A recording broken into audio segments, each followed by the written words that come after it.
गजा में 2 साल से चल रही जंग को रोकने के लिए 29 सितंबर को अमेरिकी राष्ट्रपति डोनाल्ड ट्रंप एक 20 सूत्रीय प्रस्ताव लेकर आए, जिसमें गजा में सीज फायर को लेकर के तमाम बातें लिखी हुई थी। लेकिन इस 20 सूत्रीय शांति योजना के ठीक इधर इजराइल ने गजा सिटी के फिलिस्तीनी निवासियों को एक कठोर अल्टीमेटम जारी कर दिया है। इजरायली रक्षा मंत्री इसराइल काट्ज ने घोषणा की कि गजा सिटी के सभी निवासी तत्काल शहर छोड़कर दक्षिणी गजा की ओर प्रस्थान करें, नहीं तो उन्हें हमास आतंकवादी या उनके समर्थक माना जाएगा। ये अल्टीमेटम ट्रंप के शांति प्रस्ताव के तुरंत बाद आया, जिससे मिडिल ईस्ट में तनाव और ज्यादा बढ़ गया है। संयुक्त राष्ट्र और मानवाधिकार संगठनों ने इसे मानवीय संकट का एक नया मोड़ करार दिया, जबकि इजराइल ने इसे हमास को अलग थलग करने की रणनीति बताया है। इजरायली रक्षा मंत्री इसराइल काट्ज ने गजा शहर के निवासियों को वहां से निकलने का अंतिम अल्टीमेटम दिया है। उन्होंने एक बयान में कहा कि जो लोग गजा शहर में रहेंगे उन्हें आतंकवादियों का समर्थक माना जाएगा और उन्हें इजराइल के सैन्य अभियानों की पूरी ताकत का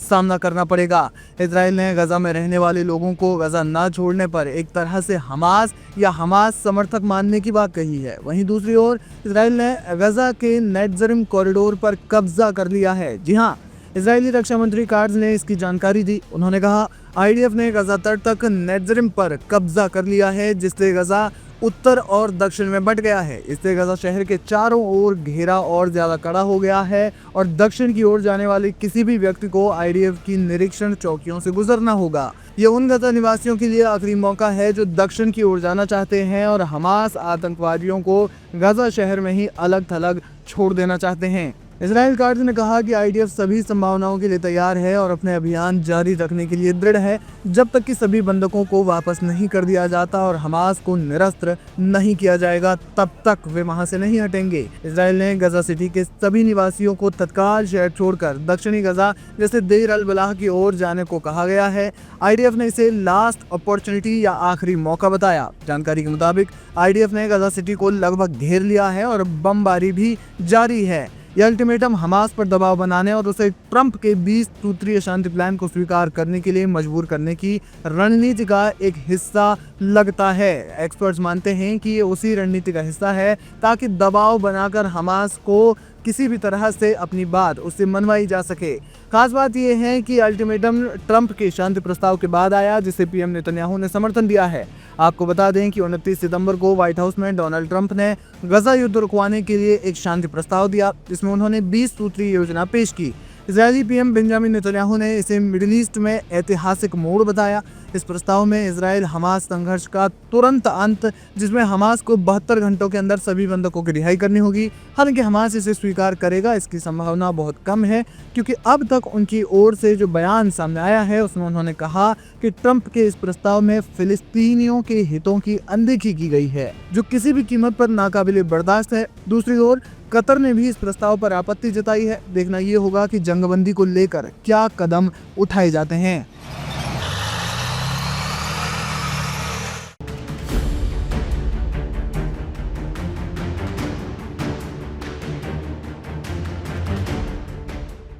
अमेरिका के राष्ट्रपति डोनाल्ड ट्रंप ने कतर की सुरक्षा सुनिश्चित करने के लिए नया कार्यकारी आदेश जारी किया है।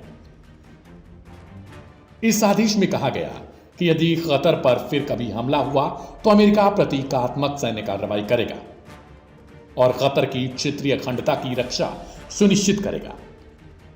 यह आदेश इसराइल के हालिया दोहा एयर स्ट्राइक के बाद आया, जिनमें दोहा में मौजूद कुछ फिलिस्तीनी टीम के सदस्यों की मौत और एक कतरी सुरक्षा अधिकारी की मौत हुई थी।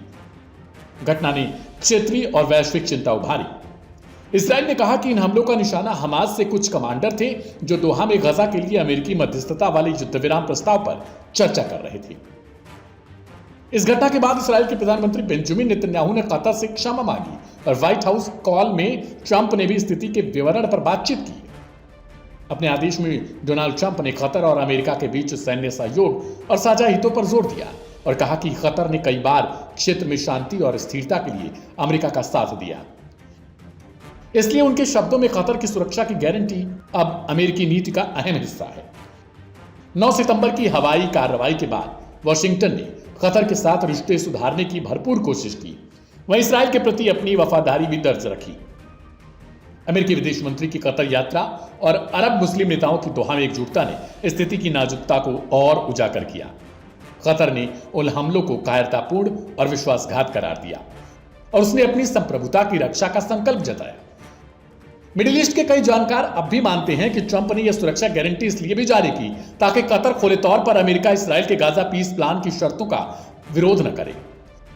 उनके अनुसार कतर ने उस प्लान की कुछ शर्तों पर चिंता जताई थी, खासकर उन्हीं पंक्तियों पर जिनमें कहा गया कि हमास को पूरी तरह निष्क्रिय कर दिया जाए और उसका गजा में शासन खत्म कर दिया जाए। ऐसे में कतर पर सुरक्षा का यह समझौता एक स्पष्ट इशारा है।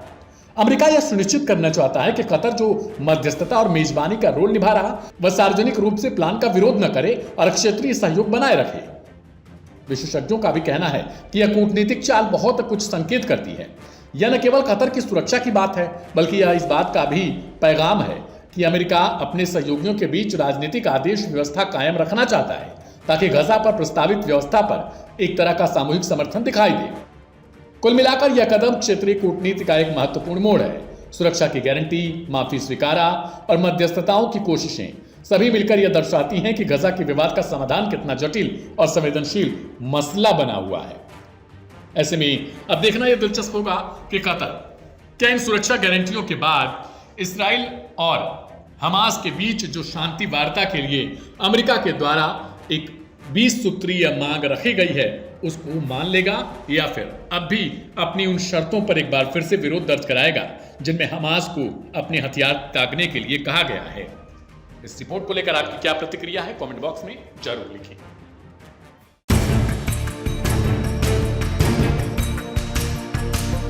गाजा और इजराइल के बीच तनाव एक बार फिर तेज हो गया है। बीते 24 घंटे में हमास ने दूसरी बार इजराइल पर रॉकेट हमले किए हैं।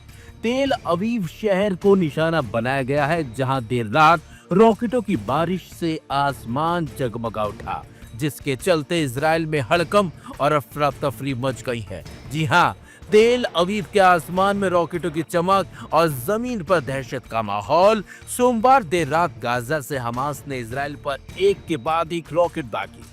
इजरायली सेना के मुताबिक कुल 5 रॉकेट लॉन्च किए गए थे, जिनमें से 4 को आयरन डोम डिफेंस सिस्टम ने सफलतापूर्वक इंटरसेप्ट किया है। हालांकि एक रॉकेट जमीन पर गिरा, लेकिन उसमें किसी तरह की कोई जनहानि नहीं होने का इजराइल की ओर से दावा किया जा रहा है। रॉकेटों के हमले के बाद पूरे तेल अवीव और उसके आसपास के इलाकों में एयर रेड सायरन गूंज उठे। लोग सुरक्षित स्थानों की ओर भागते हुए नजर आए। कई इलाकों में स्कूल बंद कर दिए गए हैं और सार्वजनिक सेवाएं स्थगित कर दी गई हैं।